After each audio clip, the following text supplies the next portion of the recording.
దేవుని యందు ప్రియమైన వారలారా, ఈరోజు సాతాను యేసుక్రీస్తు వారిని శోధించడం గురించి మాట్లాడుకుందాం. యోహాను గారిచే బాప్తిస్మం పొందిన తరువాత ప్రభువారు సాతాను చేత శోధింపబడ్డారు. ఈ విషయం మనం మత్తయి సువార్త 4వ అధ్యాయం 1 నుండి 17 వచనాలలో చదువుతున్నాం.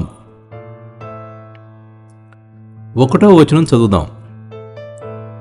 అప్పుడు యేసు అపవాది చేత శోధింపబడుటకు ఆత్మ వలన అరణ్యమునకు కొనిపోబడెను. ఆత్మ అనగా దేవుడు గనుక ఆత్మ వలన అరణ్యమునకు కొనిపోబడెను అనగా దేవుని వలన అరణ్యమునకు కొనిపోబడెను అని మనం చెప్పుకోవచ్చు. ఇక్కడ ప్రభువు కొనిపోబడ్డాడే గాని తానుగా పోలేదు. గమనించండి, దేవుడే యేసు ప్రభువును శోధించుటకు అనుమతిస్తున్నారు. ఎలాగైతే దేవుడు యోబును శోధించడాన్ని అనుమతించారో అలాగే యేసు ప్రభువును శోధించుటకు అనుమతిస్తున్నారు. కాబట్టి ఇది దేవుని కార్యం, లేదంటే ప్రభువు పట్ల దేవుని ప్రణాళికలో ఒక భాగం. యేసు ప్రభువు 40 దినాలు 40 రాత్రులు ఉపవాసం చేశారని మనం 2వ వచనంలో చదువుతున్నాం. ఆ తరువాత సహజంగానే ఆయనకు ఆకలి వేసింది. ఆకలి ఒక బలహీనమైన పరిస్థితి. అటువంటి బలహీనమైన పరిస్థితిలో శోధకుడు అనగా సాతాను ఆయన వద్దకు వచ్చాడు. 3 సార్లు 3 విధాలుగా శోధించాడు. మొదటి శోధన. సాతాను ప్రభువుతో, నీవు దేవుని కుమారుడవైతే ఈ రాళ్లు రొట్టెలగునట్లు ఆజ్ఞాపించు అన్నాడు. 3వ వచనం.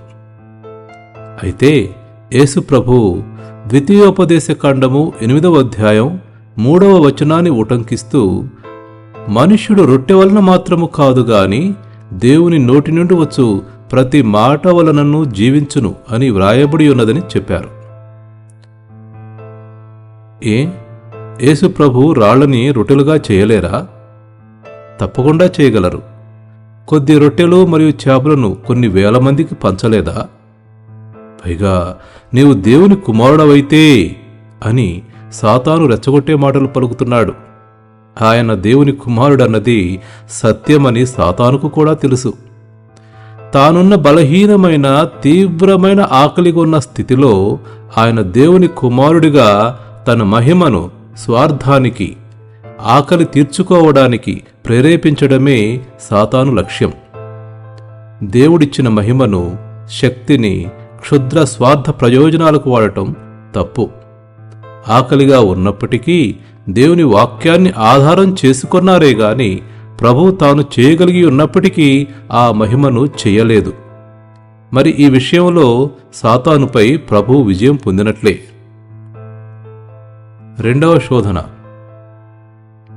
తరువాత 5వ వచనం చూస్తే, అంతట అపవాది పరిశుద్ధ పట్టణమునకు ఆయనను తీసుకునిపోయి దేవాలయ శిఖరమున ఆయనను నిలువబెట్టి, నీవు దేవుని కుమారుడవైతే క్రిందికి దుముకుము, ఆయన నిన్ను గూర్చి తన దూతలకు ఆజ్ఞాపించును, నీ పాదం ఎప్పుడైనను రాతికి తగులకుండా వారు నిన్ను చేతులతో ఎత్తికొందురు అని వ్రాయబడి ఉన్నదని ఆయనతో చెప్పాను.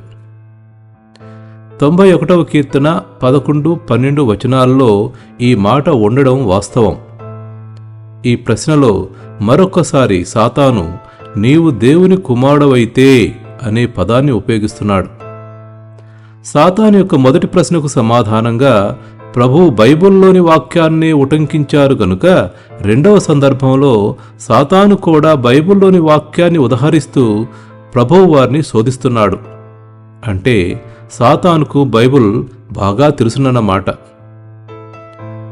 మనం అర్థం చేసుకోవాల్సినది ఏంటంటే, బైబిల్లోని కొన్ని వాక్యాలు సాతాను ఉదహరించిన వాక్యం లాంటివి ఉంటాయి. అక్షరాలా వాటిని పాటిస్తే సందర్భాన్ని బట్టి అది దేవుని శోధించడమే అవుతుంది. బైబిల్లోని వేరే వాక్యాలను కూడా మనం సరిచూచుకోవాలి. అందుకనేమో యేసు ప్రభువు ఈ విధంగా సాతానుకు ప్రత్యుత్తరమిచ్చారు. 7వ వచనం. ప్రభువైన నీ దేవుని నీవు శోధింపవలదని మరి ఒక చోట వ్రాయబడి ఉన్నదని వానితో చెప్పాను. ఈ వచనం ద్వితీయోపదేశకాండము 6వ అధ్యాయం 16వ వచనంలో వ్రాయబడి ఉన్నది.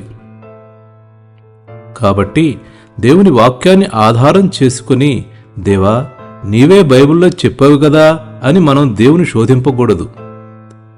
ఇక్కడ కూడా యేసు ప్రభువారు సాతానుపై విజయం పొందినట్లే. మరి 3వ శోధన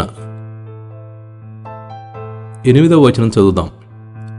మరలా అపవాది మిగుల ఎత్తైన ఒక కొండ మీదికి ఆయనను తోడుకొనిపోయి ఈ లోకరాజ్యములన్నిటినీ వాటి మహిమను ఆయనకు చూపి, నీవు సాగిలపడి నాకు నమస్కారము చేసిన ఎడల వీటినన్నిటినీ నీకిచ్చేదనని ఆయనతో చెప్పగా, సాతానుకు అర్థమైంది ఈయన పరిపూర్ణ జ్ఞానం గలవాడని.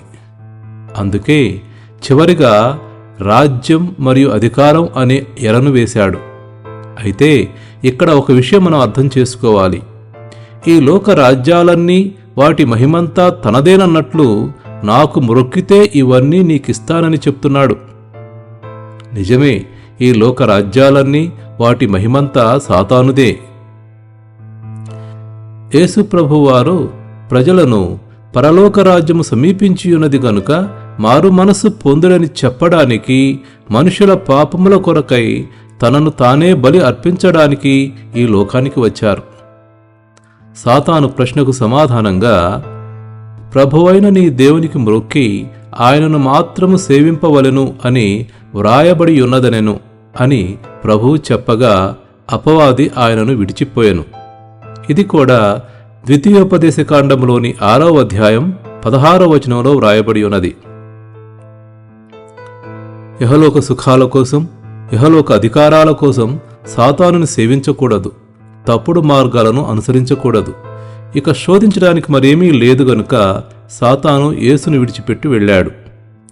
సాతాను ఇహలోక శోధనలకు మరో రూపం. యేసు ప్రభువు సాతాను శోధనను దేవుని వాక్యాన్ని ఆధారం చేసుకుని ఎదిరించారు, విజయం సాధించారు. మనం కూడా దేవుని వాక్యాన్ని ఆధారం చేసుకుని సాతాను శోధనను ఎదిరించవచ్చు. అపవాది యేసును విడిచిపెట్టిన తరువాత దేవదూతలే వచ్చి ఆయనకు పరిచర్య చేశారు. హల్లెలూయా, దేవునికి మహిమ కలుగునుగాక. మనం ఎదుర్కొనే ప్రతి శోధన యేసు ప్రభువు వారు ఎదుర్కొన్న ఈ శోధనలకు సమాంతరమైనవే. యేసు ప్రభువు వారి వలనే మనం కూడా దృఢంగా దేవుని వాక్యంపై ఆధారపడి ఆ శోధనలన్నీ జయించాలి, దేవుని ఆశీర్వాదాలను పొందుకోవాలి. పొందుకోగలరని ఆ దేవుని యందు నా ఆశ. ప్రార్థన. మహాపరిశుద్ధుడా, గొప్ప మహిమగల దేవ, మహోన్నతుడా, మా రక్షక, నీ వాక్యం ద్వారా సాతాను శోధనను జయించిన యేసుక్రీస్తును మాకు సోదాహరణంగా అనుగ్రహించిన మీకు వందనాలు, స్తోత్రములు. దైవవాక్కుల ద్వారా మేము జీవింపగలుగునట్లు వాటిని అర్థం చేసుకోవడంలో మాకు సహాయము చేయండి. ఈ లోకపు లాభం కొరకు కాక మిమ్మను శోధింపకుండునట్లు, మిమ్ము మాత్రమే పూజింపగలుగునట్లు, మీరిచ్చు ఆధ్యాత్మిక ఈవులను మేము దుర్వినియోగపరపకుండునట్లు మాకు కావలి ఉంచమని ప్రార్థిస్తున్నాము. సమస్తమైన విషయములలో మీ నామమునికే మహిమ కలుగునుగాక. ఆమెన్. ప్రియమైన వారలారా, దేవుని దయ ఉంటే, కృప ఉంటే మరొకసారి మరలా మనం కలుసుకుందాం.